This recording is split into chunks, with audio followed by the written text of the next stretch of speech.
There are many problems that can't be solved by using the greedy method. Like there is 101 knapsack problem. Okay, then I had told you that Dijkstra's algorithm you can use only for positive edges, when edges are positive weights. Okay, but if edges are having negative weights, then you can't use a Dijkstra's algorithm. You can't use a greedy method to find out the shortest path. In that case, you will have to use some other problem that is called the Bellman-Ford, that can be solved by using the dynamic programming. Okay, so this is very important technique to solve many kinds of problems. So again, I will tell you, and please don't forget this thing, that what is the method to solve, what is a generalized method to solve any problem by using the dynamic programming. Now here some names are written, like all pair shortest path, that can be solved by using dynamic programming. Already we have done that in DSA. Then single source shortest path, but that is not your Dijkstra's, that is Bellman-Ford. Then is traveling salesman problem is there. Traveling salesman problem can be solved by dynamic programming also. Then you're having Bellman-Ford, okay, that thing already I have told you. Then 0-1 knapsack problem is there. Then in your lab, you are having matrix chain multiplication. So that can also be solved by using dynamic programming. Actually, there are many problems, okay? But what is a method to solve now by using the dynamic programming? It is very different from that of greedy method. Now, if you remember the divide and conquer method, okay, what was the divide and conquer method? In divide and conquer, what we do, whenever any problem is given to you, suppose this is your main problem, we divide that problem into different sub problems. Okay, this is your sub problem, suppose 1, this is your sub problem 2. If you remember quick sort or binary search, then you can see those problems can be solved by using divide and conquer. Again, these problems are further divided into sub problems. Suppose this is being divided into S1, 2, 3. Okay, these are sub problems.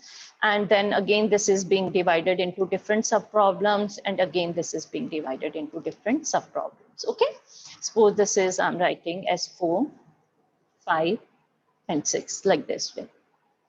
So what happens in divide and conquer? We are dividing our problems into different sub problems, then sub problems, then we solve them. Suppose we will solve them, and then we will start merging the result of them. We will merge these two, result of these two, merge result of these two, then merge the result of this with the result of these one.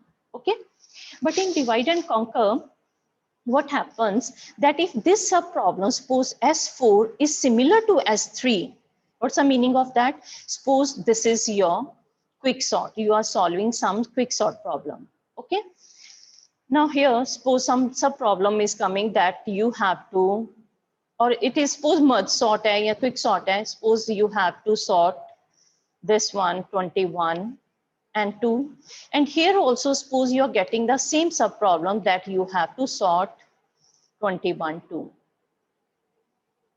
Then in divide and conquer, this sub problem will be solved by us, and this, even if you're getting the same sub problem, we will have to solve it again. Okay, because all these sub problems are independent of each other. They are not dependent on one another. Suppose if I want to solve this, for that, if I need the solution of sub 1, I can't access that. Or you can say, if two sub problems are same, we need to solve them separately. Why? Because in divide and conquer, when we are solving this one, we don't store the result of this somewhere. So whenever same problem is occurring, I need to solve it again. But now you compare this with dynamic programming. Now, what is the similarity between dynamic and divide and conquer? That in dynamic programming also, we divide our problem into sub problems. Okay, so here if you will say this is problem 1, that is being divided into sub problem, that is divided into sub problem, just like in divide and conquer. But what is the difference now? In dynamic programming, all these sub problems are dependent on each other. Now, what's the meaning of dependent over here? That if you want to solve this one, sub 1, you may need the solution of 4, 5, and 6. So what we will do in dynamic programming, when we are solving this S1, we will store the result of that in one table. I'll store the result of that in one table. Okay, so when I'm solving S2, result of that is being stored over here. S3 stored over here. S4 का भी हर जो सब problem है last में we will solve them and the result of that would be stored in some table. Now, while solving sub 1, suppose if I need the solution of S4 or S5 or S6, then I can access that from this table. Okay, and one thing more, like here, if you're getting the same sub problem, suppose S3 क्या है, same है, आपको इसको suppose कर लो कि एक example है, sort करना है. S4 क्या है, the same example you're getting again. You don't need to solve it again. Why?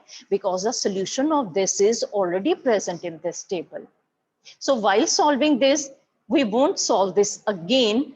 The result of that you can access from this one. Is it okay? What is the difference and what is the similarity between dynamic programming and divide and conquer? Actually, when I will solve one problem, then it would be cleared more that what I'm saying, that we are storing the result in a table. Otherwise, if you want, I can just show you, like today I will be taking, if we get time, 0-1 knapsack problem. So I have made this table. I have made this table. Now I want this solution. The solution is my stored over here. Okay, this is when the row is 4th, column is 5. But in order to solve that, I need the solution of, suppose, this sub-problem, this sub-problem. So first I need to solve these two. अब इनको solve करना है, तो suppose I need the solution of this and this. Okay, so first I need to solve this sub-problems. Okay, so in dynamic programming, first, actually, what we will do, we will find out the result of this. This is the, okay, suppose this was your problem, ये sub problems हैं. Next again, these are your sub problem. So ये जो sub problem है last में, first of all, we will find out the solution of that. Suppose the solution of that is this, I'm storing that over here. Next, I'm storing the, saving the next solution of the next sub problem. Suppose that is over here, like this way. Firstly, you are storing all the solution of these sub problem. Next, you will move up one level, then you will find out the solution of this. Now, what is the solution of this? It may be this one, this one, this one, or this one. That means then second row is being solved. Then solution of the third row, then fourth row, then fifth row. So fifth row में ये जो solution है 7, this is the solution of this problem actually. Okay. So what I was telling you, that suppose in order to solve this problem, I need the solution of this sub problem and this sub problem. But I don't need to solve it again. Why? Because in दोनों ही sub problem को solve करके उनका result मैंने already store कर लिया है. So when you want to find out the solution of this, directly you can find out what was the result of this, what was the result of this sub problem. You can take that result from here and find out the solution of this sub problem. ठीक है? क्योंकि हमने पहले से ही उनका result एक table में store कर दिया. So here we are starting with the solution of sub problems, and then we are moving up actually. That's why we say that dynamic programming solves the problem in bottom up fashion. So this is very important thing, that it solves a problem in bottom up. Why bottom up?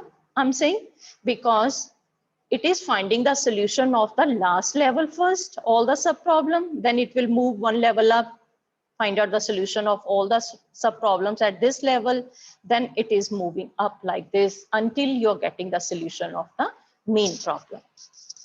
Is it okay? Why this is called bottom up, or what's a similarity and the differences between dynamic programming and divide and conquer? Because whenever you are going to have Viva, these types of questions would be asked. So I will just go through this. If you have any doubt, you can ask me. Like here I have written that divide and conquer algorithm partition the problem into independent subproblems.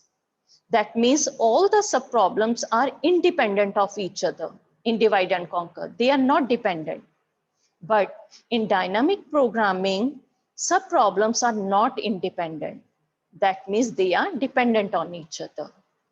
Dependent का क्या meaning है कि whenever you want to solve one subproblem, you need the solution of another subproblem that you can access from the table. Okay. So that means a divide and conquer algorithm does more work than dynamic programming. Because in divide and conquer, whenever you are getting same types of subproblem, you need to solve them again. But in dynamic programming में हम क्या करते हैं? Once you have solved the problem, you will store the result of that in one table. And next time, if you are getting the same subproblem, you can get the result from that table.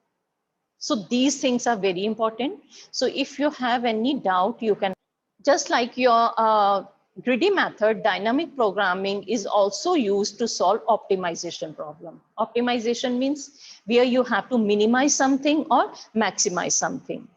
Like I will take knapsack problem, that is your maximization problem. Why? Because there we need to maximize the profit. Then you are having Bellman food, that is just like Dijkstra's, where you have to find out the single source shortest path. So shortest path you need to find out, that is your minimization problem. Okay. So dynamic programming is also used to find out the solution of optimization problems. So this I will take later on once I will take the example of 0-1 knapsack. Okay, next is this one. Suppose one problem is given to you. How can you say that this problem can be solved with greedy or with dynamic programming? Now that problem can be solved by using the dynamic programming if that problem is satisfying these two properties. So what are those two properties? One is optimal substructure. Another one is overlapping subproblems. So this thing I had already told you while doing the greedy method. Like this is also the property of greedy method. Optimal substructure, what is this? Optimal substructure is that suppose you have been given this graph. Suppose I will take the example of greedy method. Okay, suppose I'm telling you that find out the shortest path from 1 to suppose this 5. This is suppose 2, 3, and 5. Find out the shortest path from 1 to 5. Suppose you are having this solution that shortest path from 1 to 5 is suppose 1 to 2, 2 to 3, and 3 to 5.